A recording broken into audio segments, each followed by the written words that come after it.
Let's talk a little about Apple. I just got the new MacBook Pro and I was so impressed just opening that machine up and using it and all of the gorgeous new features. I'm coming from limping along on a 2016 MacBook, so for me this was like a brand new experience.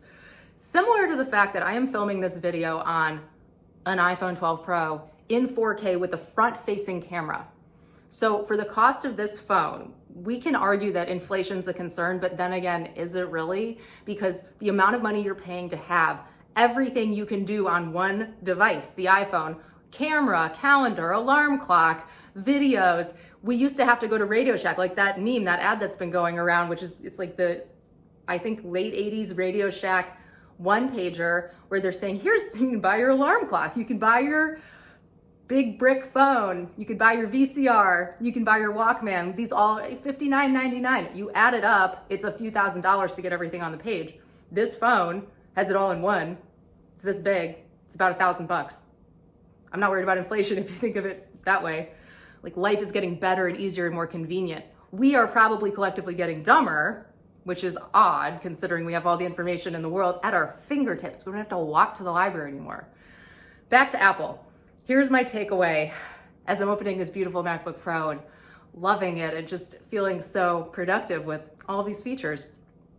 Apple is not only a great brand from the hardware perspective, from the absolutely beautiful Japanese-inspired simplistic design. Even the skeuomorphic stuff that's stuck around from Johnny Ive, it still works. It's just flatter and modern now. Even with all of that, that's not the reason that Apple just might be the one FAANG stock that actually makes it decades into the future, like 50 years. You might even gamble on that. It's not that. It's because Apple has hitched their horse to the privacy wagon. Remember that ad? I think it was during CES a couple years ago. It's on the side of the building in Vegas. What happens on Apple stays on Apple. Mic drop. Who are they talking about? Who is that for? So you think of Google and Facebook. These are the duopoly of advertising. These two companies, the behemoths, are getting all of this money from advertisers. How long will that last? How long will people be okay having their data molested?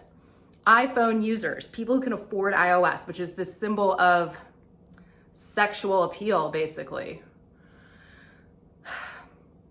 They are spending the equivalent of an annual household income in Turkey to get an iPhone, to not have their data molested, as Scott Galloway says. The rest of the world is on their Android. It's like open season on their data. It's all they can afford. It's $380. So this is why Apple has staying power. And yeah, keep an eye on that brand. It's almost like if there was one surefire company that I'm pretty confident will be around, outlast its competitors in tech, it's Apple. Because it's not a tech company, it's a luxury brand. And it's all about privacy. Privacy is wealth, scarcity, exclusivity, design. All of that is something that people will forever be attracted to and pay for. It's all about packaging. It's brand. Brand lives in the subconscious.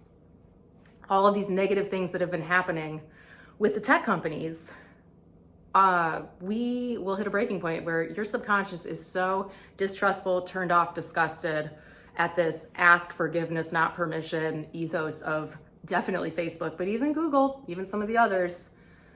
And yeah, just see how this all plays out. But I bet on Apple any day. I'm not the only one.